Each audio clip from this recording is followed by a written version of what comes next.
राजपूत वीरता का बुलंद प्रतीक।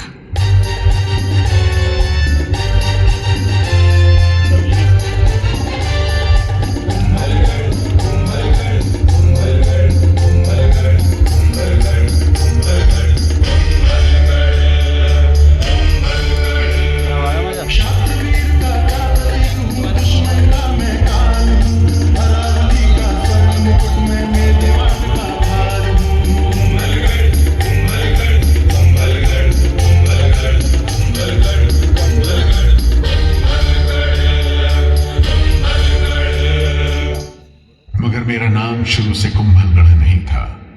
आज से लगभग 2000 साल पहले इस पहाड़ी पर दो व्यक्ति आए। एक थे सम्राट अशोक के पोते महाराज संपत्ति और दूसरे उनके सेवक धर्मवीर। नमो अर्हंताणम।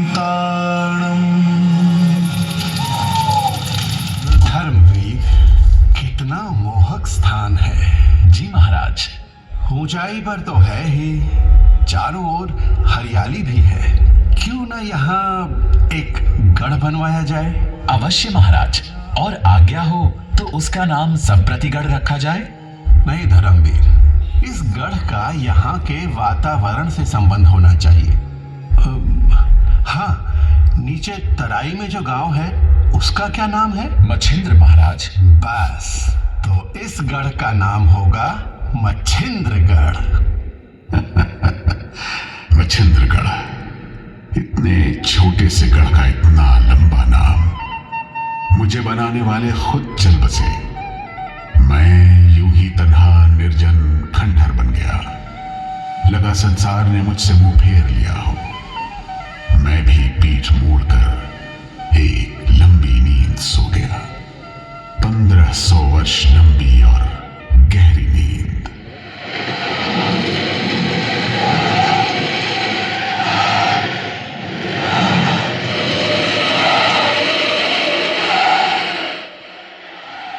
और उस नींद में मैं एक ही सपना बार बार देखता रहा कि मैं एक बहुत बड़ा, ऊंचा और शक्तिशाली गढ़ बन गया हूं।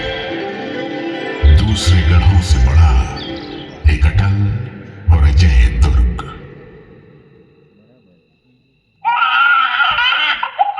ये किसकी आवाज है? एक रोता हुआ बच्चा। अरे, मैं तो गढ़ था, बाल वाटिका कब से बन गया। मंगल थाल सजाओ रे सहेलिया, मंगल थाल सजाओ रे सहेलिया, गावा हरक बधाई मारा राज, गावा हरक बधाई मारा। तो एक राजकुमार का जन्म हुआ है यहाँ। थाल सजाओ रे सहेलिया, लेकिन यहाँ क्यों? किसी महल में क्यों नहीं?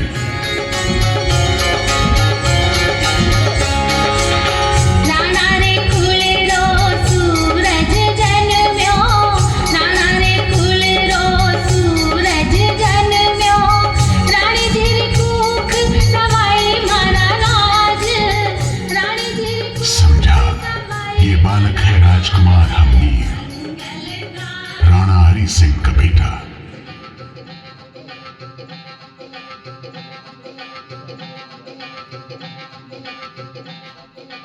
रानी माँ, बाहर चारिणी आई है। कहती है कुंवर का भविष्य बताएगी। चारिणी, आने दो उसे।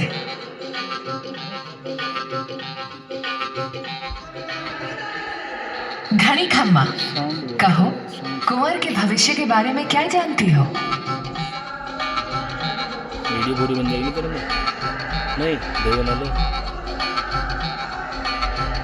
सो तो है, हमीर बड़ा होकर योद्धा बनेगा।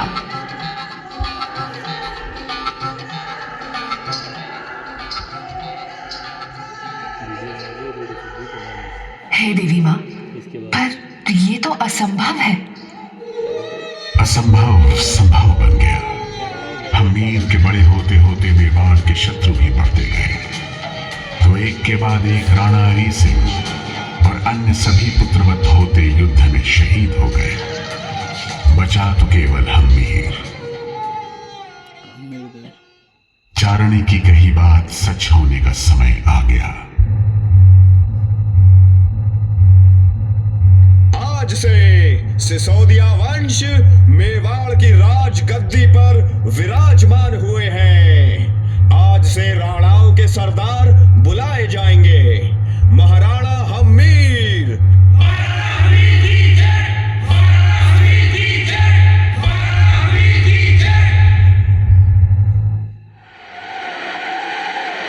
समय बीतता गया। महाराणा आए और महाराणा गए, और फिर वो दिन आया जब वो आया।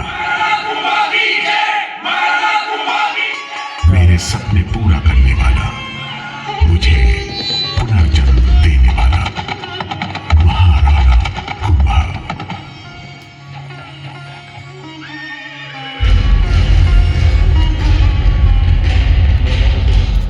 मेवाड़ के वीर राजपूतों, मैं महाराणा अवश्य बना, किंतु आपकी भांति मेरा मन भी दुख क्रोध से भरा है। मेरे पिता महाराणा मोकल की 3 गद्दारों ने हत्या कर दी। चाट्या, मापा और वीरा को मैं देशद्रोही घोषित करता हूं तथा प्रण करता हूं कि जब तक उन्हें ढूंढकर मृत्यु दंड नहीं देता, मैं एक पल भी शांत नहीं बैठूंगा। जाओ, हर दिशा में उनका पता लगाओ। क्रोधित कुंभा उन 3 भेड़ियों का पीछा करते करते पाए कोथला पहाड़ी पर चल रहे थे कि एक खूंखार शेरनी उनके सामने आ गई। कुंभा अपना खंजर निकालकर उस पर टूट पड़े। पलक झपकते ही वो शेरनी जमीन पर वही ढेर हो गई। बेचारी शेरनी अगर कुंभा के क्रोध को जानती तो गुफा से ही न निकलती।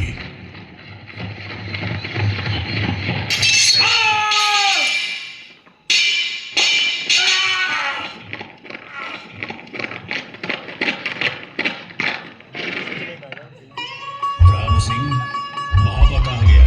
हुक्म, सुना है वो बचकर मालवा भाग गया। मालवा? सुल्तान खिलजी के पास? सुल्तान खिलजी को संदेश भेजिए, हम इस पूर्णिमा की रात उनसे भेंट करना चाहते हैं। सुल्तान महमूद खिलजी, सुना है मापा को आपने शरण दी है? बिल्कुल सही सुना है आपने। कदाचित आप ये नहीं जानते कि मापा ने घोर अपराध किया। वो हमारा शत्रु है। शायद आपको खबर नहीं, महापा को हमने पनाह दी है और अब वो हमारा दोस्त है। इस मित्रता का भारी मोल चुकाना पड़ेगा तुम्हें सुल्तान। अंजाम की परवाह तो बुज़दिल किया करते हैं राणा कुंभा। हमारे दोस्त की तरफ अगर आंख उठाकर भी देखा तो। सावधान खिलजी, लगता है आपको प्राणों से मोह नहीं। जल्दी ही मैं उस नीच मापा को लेने आऊंगा।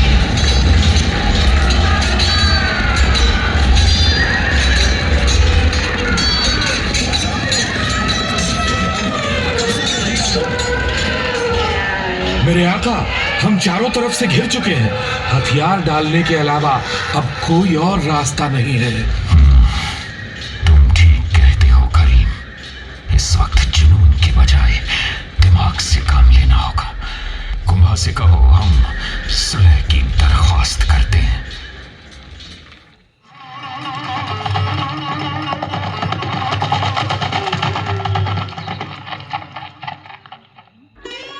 सुल्तान खिलजी, मैं इस बार आपको क्षमा करता हूँ और जीते हुए क्षेत्र वापस करता हूँ। बड़ी मेहरबानी हुजूर, मैं आपका शुक्रगुजार हूँ। किंतु याद रहे, ऐसी भूल फिर कभी ना हो। मेरी तौबा मेरे हुजूर, मेरी तौबा। बेअदबी माफ मेरे आका।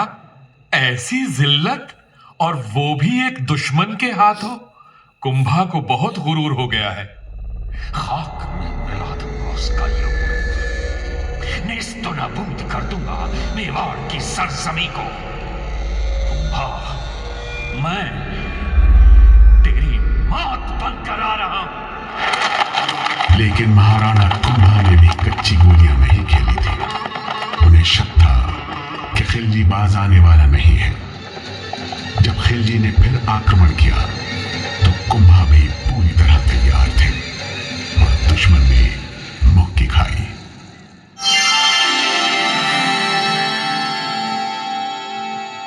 महाराणा को यह महसूस हुआ कि मेवाड़ को और भी सुरक्षित करने की जरूरत है। उन्होंने तुरंत राज्य के मशहूर वास्तुकार मदन सूत्रधार को बुलाया। खम्मा गणी हुकुम, मैं आपकी सेवा में उपस्थित हूँ। मदन सूत्रधार, आपने गढ़ और महल बनाने में बड़ा यश कमाया है। मैं चाहता हूँ मेवाड़ में शीघ्र अतिशीघ्र 52 नए गढ़ बनाए जाए और 32 गढ़ जो है उन्हें और समर्थ बनाया जाए। हुकुम महाराणा साहब। विशेष रूप से यहाँ इस मछेंद्र गढ़ को एक ऐसा गढ़ बनाइए जो इतना विशाल और अभेद्य हो कि उसको कोई जीत न सके, जो सदा एक अजेय दुर्ग कहलाए। अवश्य बनेगा हुकुम, बस एक विनती है, उसका नाम कुंभलगढ़ रखा जाए। ठीक ही तो है। कुंभलगढ़ और मैं जुड़वा भाइयों की भांति मेवाड़ की रक्षा करेंगे। मेरा सपना पूरा होने लगा। नया जन्म, नया रूप, नया नाम। लेकिन मैंने सुना है मुझे बनाते समय शुरुआत में एक अनोखी समस्या सामने आई। ज्ञान सिंह, ये दीवार फिर से गिर गई? जी मदन जी, पिछले 6 दिनों से यही हो रहा है। रात को यहाँ कोई आता भी नहीं, फिर भी कोई बता रहा था इस पर्वत पर एक देवी का प्रकोप है। तो हम उन्हें प्रसन्न कर देते हैं हवन से, पूजा पाठ से। नीचे रौनकपुर गांव में एक मेड़ बाबा है, केवल वे ही इस समस्या से मुक्ति दिला सकते हैं। मुक्ति का एक ही उपाय है, नरबली।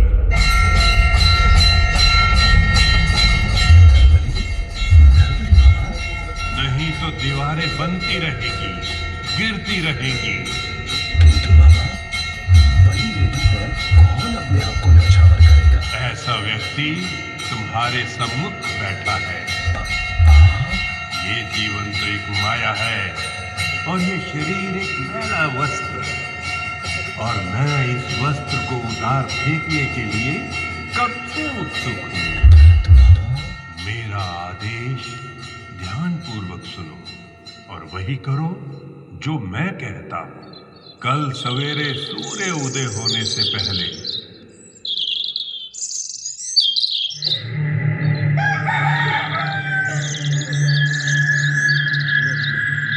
मैं पहाड़ी चलूंगा। आप मेरे पीछे पीछे आए। जहां मैं पहली बार रुकूं, वही होगा गढ़ का प्रमुख प्रवेश द्वार। मैं फिर चलूंगा। जहां दूसरी बार रुकूं, वहां तुरंत मेरा सर तलवार से उड़ा देगा। जहां मेरा शीश गिरे, वही देवी का मंदिर बनेगा और मेरा शीश वही चलता रहेगा तथा पूरे घर की सीमा निर्धारित करेगा। मेड बाबा ने अपने प्राण की आहुति देकर मुझे नया जीवन दिया। यह अवश्य हुआ होगा, क्योंकि आज भी मेरे एक एक पत्थर में, हर कुंड में और कोट में, ऊंचे महल और गहरी बावड़ी में उस देवी मां की शक्ति की अनुभूति है।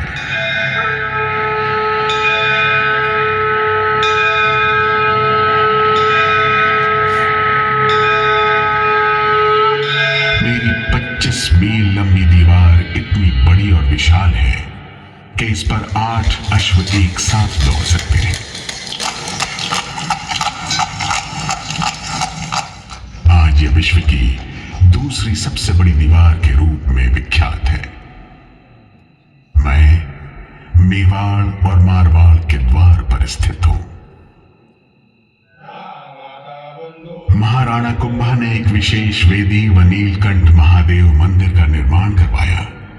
यह मंदिर सर्वतोभद्र शैली का मंदिर है, जिसमें चारों दिशाओं से प्रवेश किया जा सकता है। इसमें 6 फीट ऊंचे कसौटी पत्थर से निर्मित शिवलिंग की स्थापना की। इसके बाद एक बहुत बड़ा यज्ञ किया ताकि केवल यही देवी नहीं, मेवाड़ के सभी देवी देवता प्रसन्न हों और उनका आशीर्वाद प्राप्त हो। शांति शांति। मैं कुंभलगढ़ हूं, अभेद्य और अजय।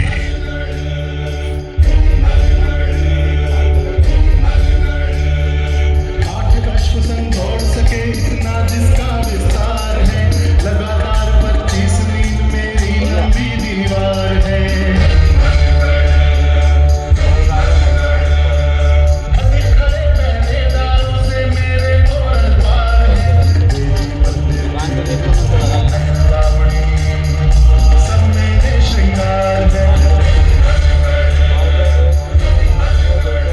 जब 4 साल बाद खिलजी ने फिर एक बार आक्रमण किया तो प्रहरी की तरह मुझे खड़ा पाया।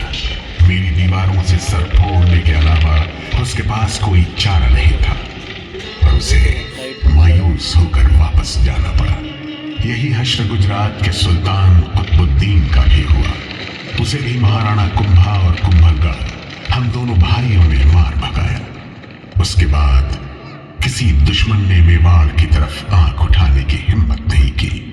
युद्ध के बादल छट गए। महाराणा कुंभा ने कवच, तलवार, ढाल उतार फेंके। वो एक महान योद्धा के साथ साथ एक बेहतरीन लेखक, कवि और संगीतकार भी थे।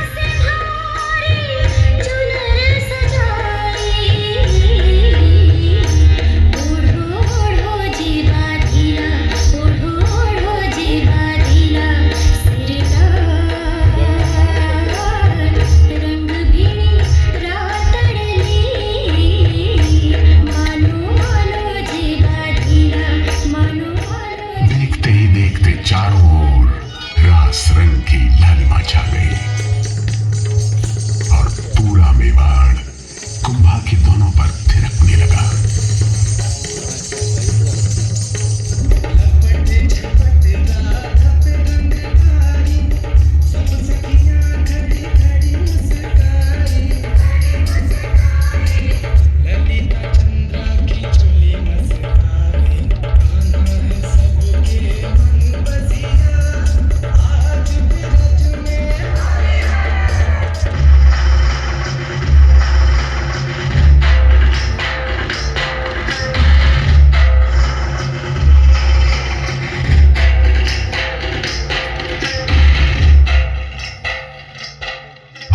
शाम आई जब महाराणा कुंभा महादेव कुंड पर संध्या पाठ कर रहे थे।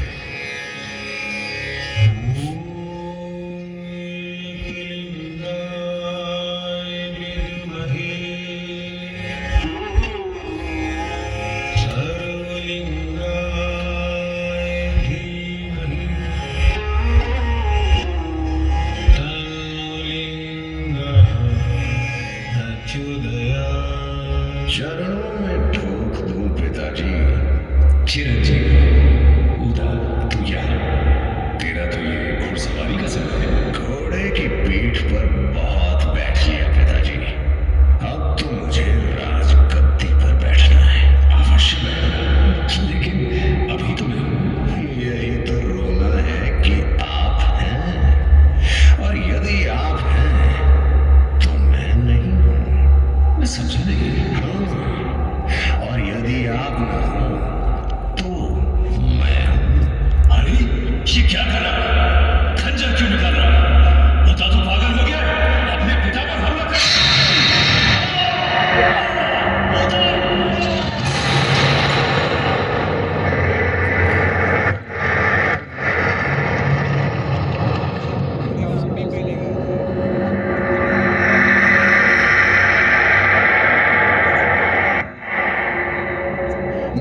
एक मां ने मेवाड़ राज्य के वंश को बचाने के लिए अपने पुत्र की आहुति दे दी। उस वीर मां का नाम था पन्नाधार। ये अद्भुत गाथा चित्तौड़ से शुरू हो मुझसे आ जुड़ी। उस समय मेरी देखभाल आशा शाह देवपुरिया कर रहे थे। घड़ी खम्मा पन्नाधाय, ये आपके साथ कौन है? आपका पुत्र? मेरे पुत्र से भी अधिक मूल्यवान सिसोदिया वंश का अंतिम उत्तराधिकारी कुंवर उदय सिंह। उदय सिंह? किंतु उनकी तो उदय सिंह की हत्या कर दी। नहीं हुक्म, वो केवल पिता को मार सका। कुंवर को तो मैंने बचा लिया। तो वो बालक कौन था जिसकी हत्या हुई? वो मेरा पुत्र था, चंदन। मैंने बच्चे बदल दिए।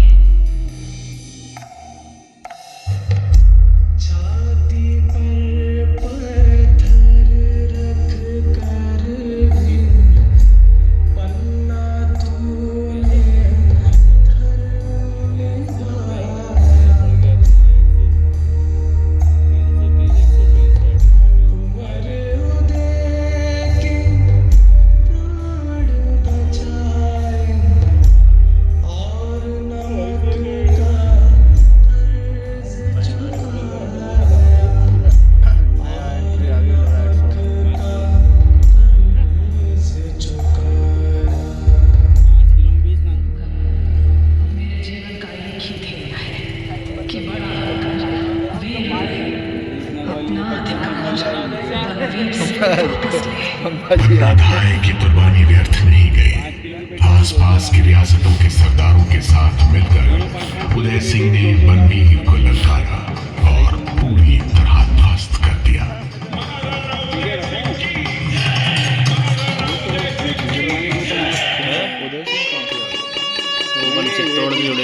मेरे जुड़वा भाई कुंभा के गुजर जाने के बाद अगर मेरे दिल के बेहद नजदीक आया तो वो था शूरवीर बेटा महाराणा प्रताप। मैं वाकई खुशकिस्मत हूं।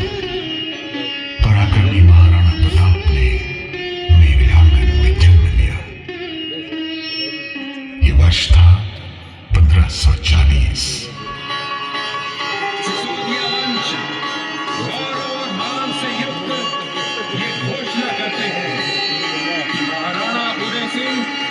और महारानी जयवंताबाई को पुत्र रत्न की प्राप्ति हुई है। बालक का नाम प्रताप रखा गया है।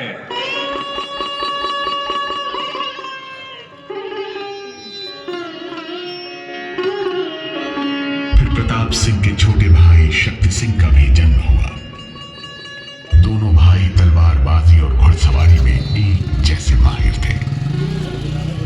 लेकिन शक्ति को ऐसा लगा महाराणा उदय सिंह प्रताप सिंह की ओर ज्यादा झुकते थे। चलता है रास्ता। और एक दिन निराश शक्ति सिंह ने वहां से चले जाने की ठान ली।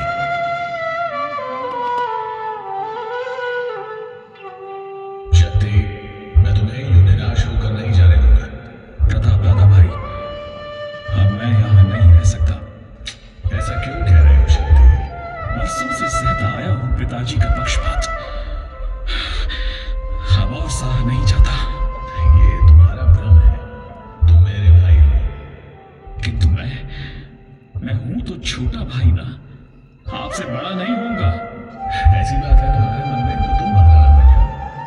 मुझे महाराणा बनने में कोई रुचि नहीं है शक्ति। मेरे जीवन का उद्देश्य मेवाड़ की रक्षा करना है, चाहे राजा के रूप में या फिर एक सेवक की भांति। जब मेरी आवश्यकता होगी मैं तुम्हारा साथ देने उपस्थित हो जाऊंगा। नहीं, मुझे जाने दीजिए दादा भाई। रुक जाओ शक्ति, मुझे जाने दीजिए दादा भाई। रुक जाओ शक्ति, रुक जाओ। मुझे जाने दीजिए दादा भाई। मैं कहता हूँ रुक जाओ शक्ति। फिर मुगल सल्तनत की फौज ने मेवाड़ की ओर कूच किया और अकबर ने चित्तौड़ पर कब्जा कर लिया और महाराणा उदय सिंह अपने बसाए शहर उदयपुर आ पहुंचे। इसी शोक ने उनके प्राण ले लिए।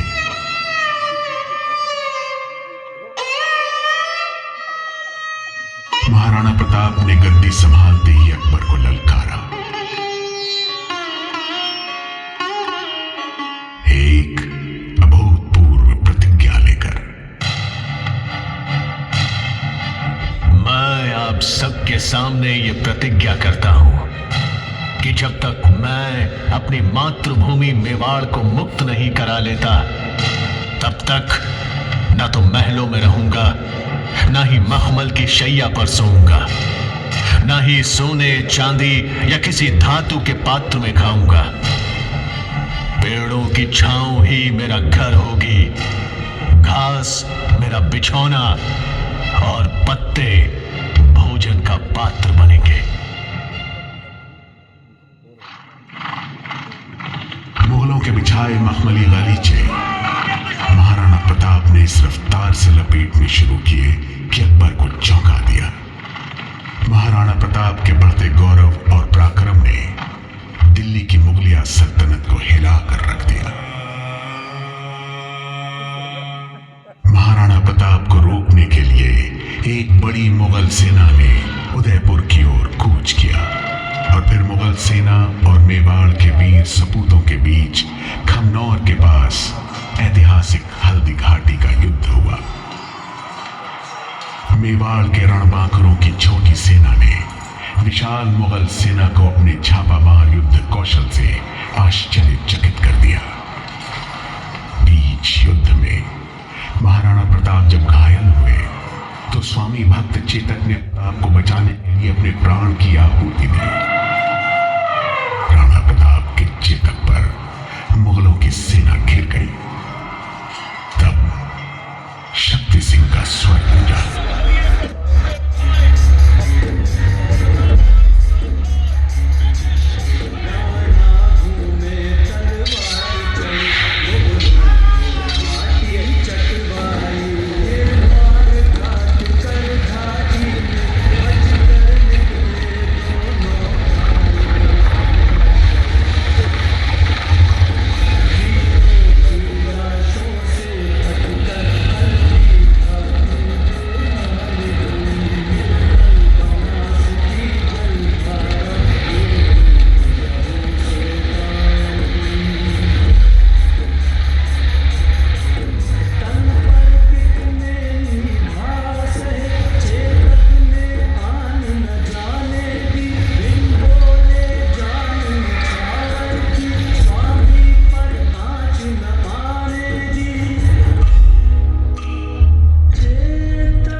हल्दी घाटी के इस महासंग्राम के बाद मुगलों ने एक बार फिर मुझ पर आक्रमण किया। शाहबाज खान मार्च 1578 ईस्वी में बड़ी तादाद में सेना लेकर आया और मुझे चारों तरफ से घेर लिया। मेरे तीसरे दरवाजे के पीछे गोला बारूद फट गया।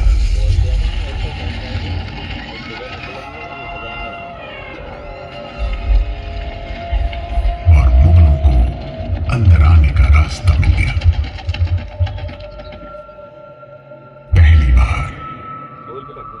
सिर्फ एक बार कुछ समय के लिए मैं बंदी बना।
सेना तैयार की। एक नए जोश और बहादुरी से मेवाड़ के दुश्मनों पर टूट पड़े। महाराणा प्रताप ने 1582 ईस्वी में दिवेर में घमासान युद्ध लड़ा और मुगल महाराणा प्रताप के आगे टिक नहीं सके। जब महाराणा प्रताप मुझे आजाद कराने पहुंचे, दुश्मन पहले ही दुम दबाकर भाग चुके थे और मैं फिर आजाद हो गया। कहते हैं 1597 में जब महाराणा प्रताप का स्वर्गवास हुआ, उस समय अकबर की आंखें भी नम थी। कुछ समय